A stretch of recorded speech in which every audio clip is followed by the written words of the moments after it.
जरूर ही उस ब्लैकमेलर का फोन होगा।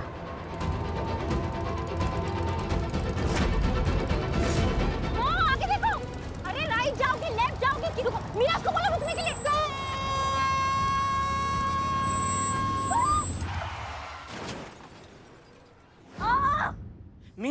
मीरा जी आप ठीक? Oh my God, what happened? Call ambulance. Billu दूर जाके खड़े हो जाओ, जाओ। जब देखो मेरी जगह दिखाते हैं। और क्या, हमने अभी तक हल्दी लगाई भी नहीं है, जख्म साफ कर रहे हैं हम। बड़ी आई भौकाल दिखाने वाली, जरा सी हल्दी से इतना डर रही हैं आप।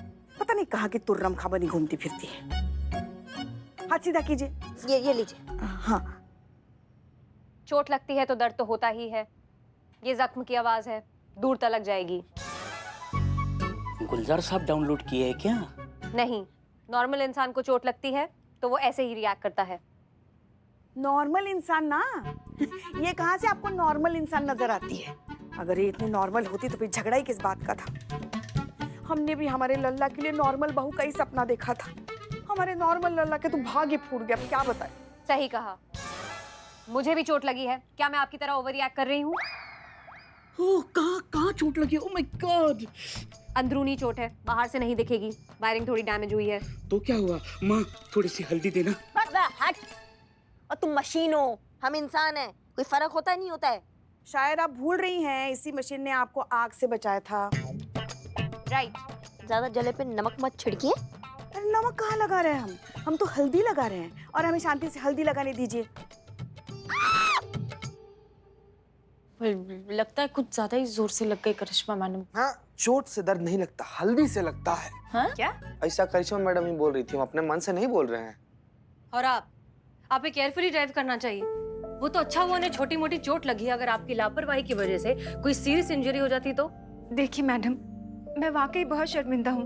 मुझे नहीं पता ये सब कैसे हो गया। मैं तो हमेशा से बहुत केयरफुली ड्राइव करती हूँ, मुझसे कभी कोई गलती नहीं हुई। मैं ऑलरेडी आपके ऑफिसर से माफी मांग चुकी हूँ, आपसे भी माफी मांगती हूँ। प्लीज मुझे माफ कर दीजिए और जाने दीजिए, प्लीज।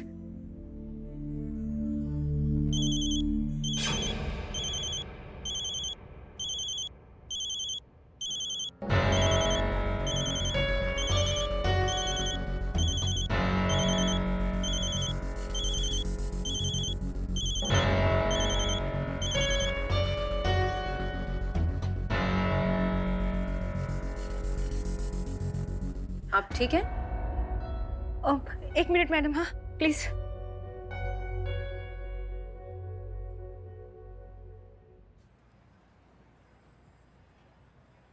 महिला पुलिस स्टेशन में हो ना, झूठ बोलने की बिल्कुल कोशिश मत करना।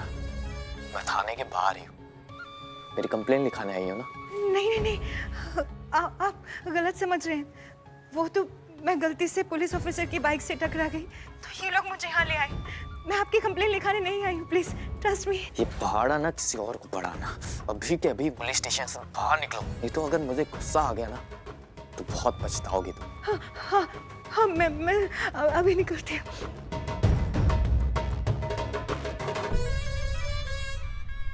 मैडम, मुझे जाना होगा। हाँ हाँ ठीक है, बस थोड़ी सी फॉर्मेलिटीज है, वो पूरी करके आप जा सकते हैं। जो भी फॉर्मेलिटीज है जल्दी दीजिए, मैं पूरी कर देती हूँ। अचानक आपको क्या हो गया? इतनी जल्दी में क्यों आया? वो मुझे बहुत अर्जेंट काम आ गया है, और मेरे हस्बैंड वो घर आते ही होंगे, और मैं घर पे नहीं मिली ना तो बहुत नाराज हो जाएंगे। खामखा मुझे डांट पड़ेगी। प्लीज मुझे जाने दीजिए, प्लीज। हाँ ठीक है, हम समझते हैं। अपने पर्सनल डिटेल्स दे दीजिए और जी लिखवाइए।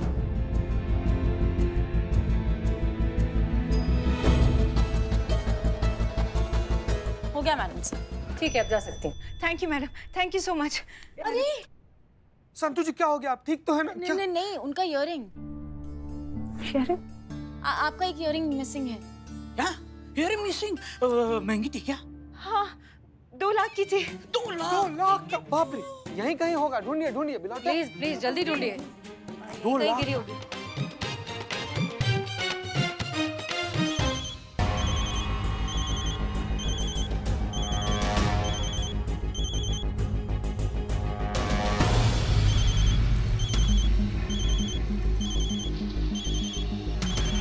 रहने दीजिए ना।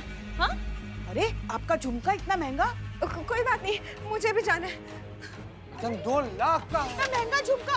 मैडम साहब, 2 लाख का झुमका और बोल कर गई है, जाने दीजिए।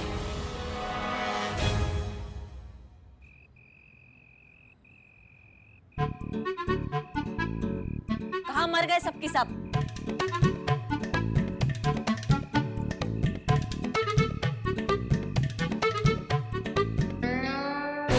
अम्मा तुम बाहर क्या कर रही हो? सबका है वहाँ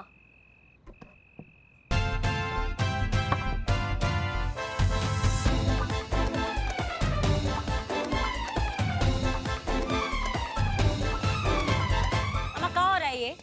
काय सब रेंग रहे हैं यहाँ पे जमीन पर? ड्यूटी के टाइम पर वर्दी पहनकर ये सब चल रहा है और पुष्पा जी आपने अपना उम्र देखा है तो आप छुपन छुपाई खेलनी है सबके साथ? एक मिनट, क्या हुआ हमारी उम्र को? अभी हमने देखा ही क्या है जिंदगी में? और हम छुपन छुपाई नहीं खेल रहे थे, वो प्रणीता का झुमका ढूंढ रहे थे।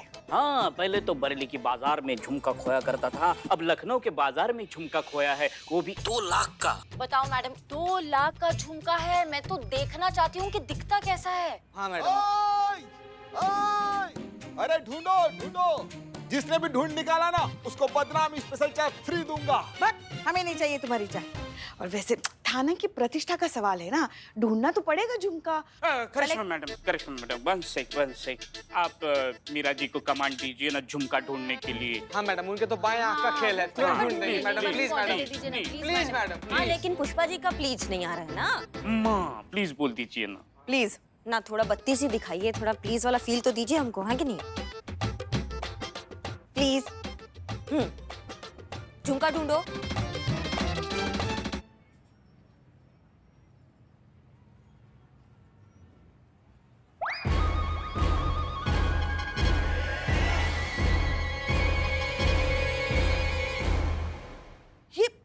ये झुमका शुरू से आपके पास था? हाँ, ये एक्सीडेंट वाली जगह पे गिरा था। तो फिर आपने पहले क्यों नहीं बताया मैडम? मैं सिर्फ करिश्मा मैडम के ऑर्डर लेती हूँ। उन्होंने पूछा नहीं, मैंने बताया नहीं। गजब। हम ऑर्डर दे रहे हैं कि हमको झुमका दे दो।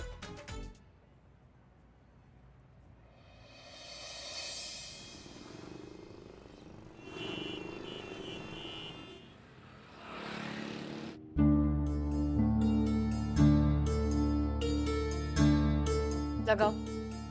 लगा तो दूंगी मैडम सर, पर एक कान में थोड़ा अजीब नहीं लगेगा? प्रणीता को फोन लगाओ। अच्छा, ऐसे आ रही थी आप? देखो, ये हमारा प्राइवेट मैटर है। प्राइवेसी नाम की भी कोई चीज होती है। अब ऐसे में तुम पुलिस को इन्वॉल्व करोगी तो प्राइवेसी कहाँ रह जाएगी? सब कुछ सामने आ जाएगा। अब सब कुछ सामने आ गया तो तुम्हारा क्या होगा? तुम तो बर्बाद हो जाओगी। तो next time no police, no शारी, सिर्फ तुम और मैं। Right baby? हाँ हाँ बिल्कुल, मैं अकेली आ रही हूँ, कोई नहीं आएगा मेरे साथ में, I promise. Thanks a lot baby, good girl. Okay bye, मिलते हैं।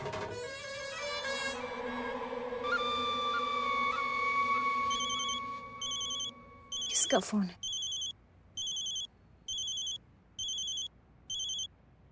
हेलो। हेलो, प्रणीता। कौन?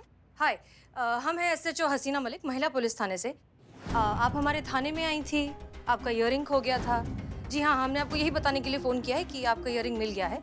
आप चाहें तो इसे आकर कलेक्ट कर सकती हैं। नहीं नहीं, मुझे मेरी इयरिंग नहीं चाहिए, मैं वहाँ नहीं आ सकती। हमने आपको यही बताने के लिए फ़ोन किया है कि आपका ईयरिंग मिल गया है। आप चाहें तो इसे आकर कलेक्ट कर सकती हैं। नहीं नहीं, मुझे मेरी इयरिंग नहीं चाहिए, मैं वहाँ नहीं आ सकती। क्या? ईयरिंग नहीं चाहिए का क्या मतलब है? आप ही ने बताया था ना कि आपका ये बहुत महंगा ईयरिंग है, फिर आपको वापस क्यों नहीं चाहिए? नहीं, अगर आप बहुत बिजी हैं तो हम ईयरिंग किसी के साथ भिजवा देते हैं। अरे कहा ना नहीं चाहिए इयरिंग, आप रख लीजिए या किसी को दे दीजिए, फेंक दीजिए, जो चाहे कीजिए, लेकिन मुझे परेशान मत कीजिए। क्या बात है प्रणीता, आप बहुत परेशान लग रही हैं। आपके साथ कुछ हुआ है क्या? हम मदद कर सकते हैं आपकी। कुछ नहीं हुआ है मेरे साथ, और ना ही मेरे पास कुछ है बताने के लिए। आप प्लीज मेरा पीछा छोड़ दीजिए, मुझे किसी की जरूरत नहीं है। प्लीज मुझे फोन मत कीजिए। सुनिए, अरे फोन ही काट दिया। उसे इतना महंगा झुमका नहीं चाहिए? नहीं, कह रही है कि अब आप किसी को दे दीजिए, फेंक दीजिए, जो करना है करिए, आई डोंट केयर। अच्छा, तो लाइए हमें दे दीजिए, हम संभाल कर रख देंगे। वाह, देखिए नफरी का माल दिखानी तो लपलपा जाती है ना। मतलब इस उम्र में अच्छा लगेगा एक कान में झुमका पहन के आप झूमेंगी तो। हाँ, आई लव यू मैडम। कितना सोचती हैं आप मेरे बारे में। इतना महंगा झुमका है, पुष्पा जी पे थोड़ी ना अच्छा लगेगा। मैडम सर, मैं इसे संभाल कर रख लूंगी। ना, ज्यादा चिरमिराने का जरूरत नहीं है, ये थाने का प्रॉपर्टी है, इसको माल खाने में रखिए। मैडम सर डिसाइड करेंगी क्या करना है। हम वैसे ही तो आ रहे थे, इसीलिए तो मांग रहे थे कि हम संभाल कर माल जब्ती में रखते हैं। हमने डिसाइड कर लिया है, आप पहनेंगी मैडम सर? हम खुद उसके पास जाएंगे। आप जाएंगी मैडम सर? पर आप काहे जाएंगी?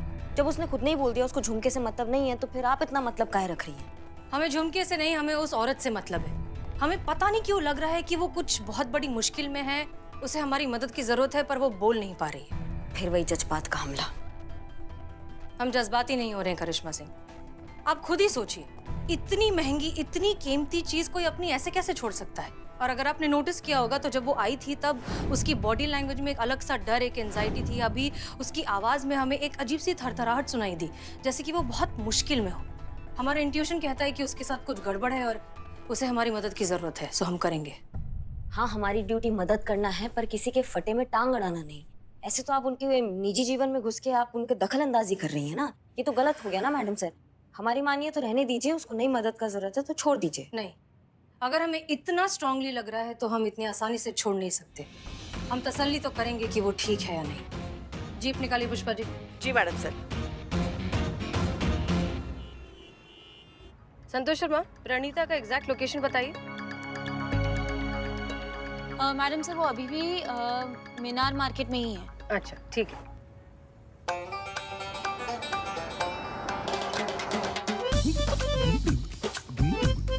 पुष्पा जी थोड़ा जल्दी चलाइए प्लीज। नहीं, कोई बात नहीं मैडम सर, वो मीनार मार्केट में ही है। कहाँ जाएगी? अरे कहाँ जाएगी मतलब, वहां से कहीं और निकल गई तो? मैडम सर, संतू के कहने का मतलब ये है कि कौन सी औरत होती है जो मार्केट पहुंचने के बाद तुरंत वहां से चली जाती है। हम बस पहुंचने ही वाले हैं, आप चिंता मत कीजिए, वो कहीं नहीं जाएगी। और आप जिस स्पीड से चला रही है ना पुष्पा जी, उसे गाड़ी चलाना नहीं, टहलना कहते। आप एक काम कीजिए, आप गाड़ी साइड में रोकिए, हम ही चलाते। रोकिए। नहीं नहीं नहीं मैडम सर, हम चलाते हैं, अभी स्पीड बढ़ाते हैं।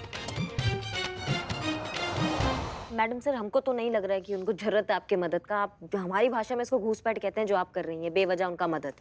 देखा आपने मैडम सर, आपको पता है कैसे रहते हैं हम इनके साथ। कभी किसी की कोई बात माननी सुननी होती नहीं ना, इन्हें आदत ही नहीं है इनको। देखिए करिश्मा सिंह, कभी कभी कुएं को भी प्यासे के पास जाना पड़ता है। हाँ और अगर हमें कुछ खटक रहा है तो एक बार वेरीफाई करने में क्या हर्ज है? हाँ हम बस अपनी ड्यूटी तो कर रहे हैं। हाँ। नहीं हम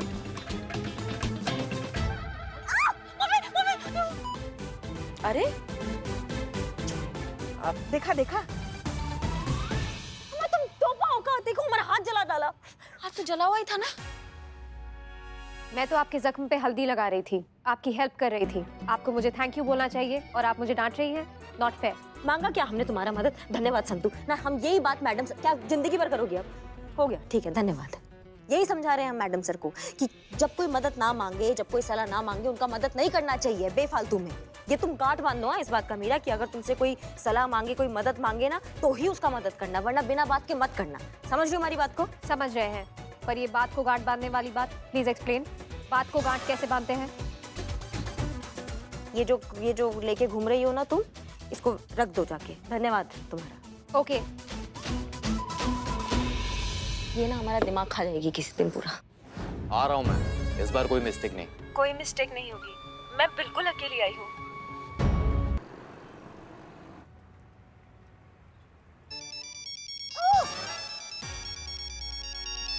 जय Hind madam sir. Santosh Sharma, time बताइए। टाइम मेरे घड़ी के हिसाब से 12:20 हुए मैडम सर। प्रणीता तक पहुँचने में और कितना वक्त लगेगा, वो वक्त बताइए। सॉरी मैडम सर, वो बस 2 मिनट में पहुंच ही रही है। आप आगे से लेफ्ट लीजिए। ठीक है, थैंक यू। पुष्पा जी आगे से लेफ्ट। ये हाँ, बस यही साइड में रोक दीजिए। जी। Left left. पैसे का देखो, पैसे नहीं है मेरे पास। मेरे पास जितने पैसे थे मैं तुम्हें दे चुकी हूँ। ये इयररिंग रख लो, पूरे 2 लाख का है, ट्रस्ट मी। तो ये सब क्या है जो ये सब पहना, वो सब नकली क्या? ये सब मैं तुम्हें नहीं दे सकती, वो मेरे पति को मुझ पर शक हो जाएगा। Please understand. ये पति होती ही इसी टाइप के। हमेशा खुद खर्च कर लेंगे, जब बीवी खर्च करेगी तो 1000 पे 2 लाख सवाल पूछेंगे। चलो नो प्रॉब्लम, इस बार तो मैं इसी से काम चला लेता हूँ, अगली बार नहीं चलेगा। अरे फोटो तो डिलीट कर दो। भरोसा नहीं है क्या मेरे पे? अभी ही करो मेरे सामने। ये कर दी, ठीक है। चलो अब मैं चलता हूँ। तुमने मेरे साथ धोखा किया, तुम पुलिस को लेकर आई। नहीं। अब तुम देखो मैं तुम्हारे साथ क्या करता हूँ। You are finished. मैंने उनको नहीं बुलाया। कहाँ है? अरे थैंक गॉड आप मिल गए। आप यहाँ क्यों चली आई? आपसे किसने कहा था यहाँ आने के लिए? अब रिलैक्स, हम तुम्हारी मदद करने आए हैं। मुझे किसी की कोई मदद नहीं चाहिए। मैंने मांगी कि आपसे मदद। हाँ, आपकी मेरी फटी में टांग अड़ाने चली आई यहाँ पर। अरे देखिए हमारी बात तो सुनिए। आपको अंदाजा भी नहीं है कि आप लोगों की वजह से मेरी लाइफ में कितनी बड़ी प्रॉब्लम खड़ी हो गई है। मेरी पूरी लाइफ स्पॉइल हो गई है, सब खत्म हो गया। प्रणीता रिलैक्स, कभी भी कुछ खत्म नहीं होता है, बस वो किसी नई चीज की शुरुआत होती है। और हम सच में तुम्हारी मदद करने ही आए हैं, तुम हम पर भरोसा कर सकती हो, इसलिए प्लीज रिलैक्स, शांत हो जाओ और बताओ कि तुम्हारे साथ ऐसा क्या हो गया है।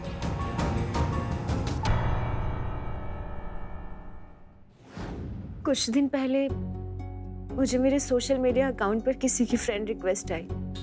रिक्वेस्ट भेजने वाले को मैं नहीं जानती थी, तो भी मैंने उसकी फ्रेंड रिक्वेस्ट एक्सेप्ट कर ली। हम दोनों के बीच नॉर्मल बातचीत होती थी। फिर कुछ दिनों के बाद बात हाय हेलो से आगे बढ़ी और हमारे नंबर एक्सचेंज हुए। मैंने भी उसे अपना नंबर दे दिया क्योंकि अब मैं उसे काफ़ी हद तक ट्रस्ट करने लगी थी। बातचीत करने में वो मुझे ठीक लगता था, जेंटलमैन। लेकिन फिर क्या हुआ?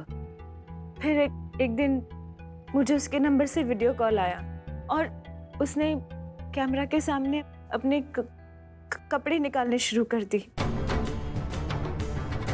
मैं बहुत डर गई थी, इसलिए मैंने तुरंत फोन काट दिया। फिर एक दिन उसका मुझे मैसेज आया और इस मैसेज में उसने मुझे कुछ वीडियोस और स्नैपशॉट भेजे और उन वीडियोस में उस लड़के के साथ में मैं थी और मैंने कुछ नहीं पहना था। लेकिन वो मैं नहीं थी, ट्रस्ट मी, वो मैं नहीं थी।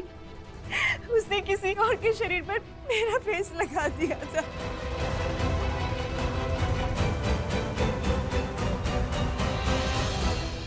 आप प्लीज शांत हो जाइए। पुष्पा जी पानी दीजिए ना।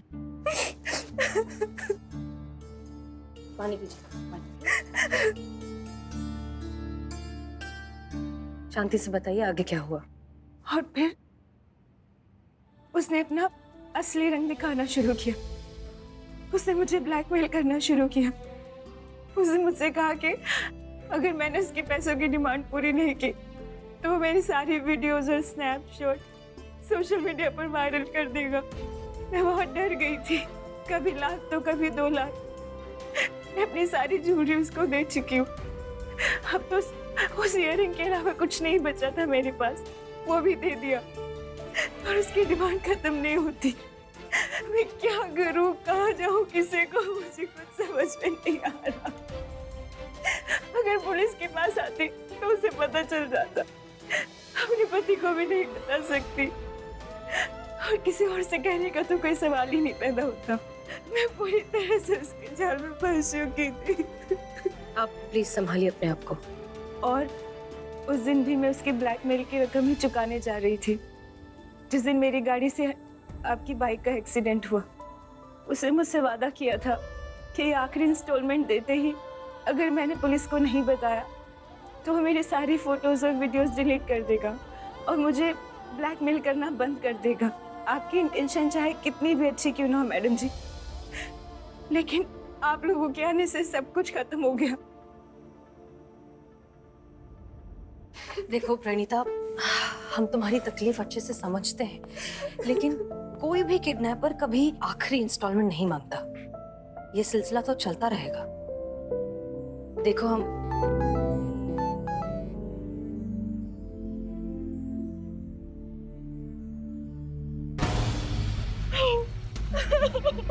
क्या हो गया? अब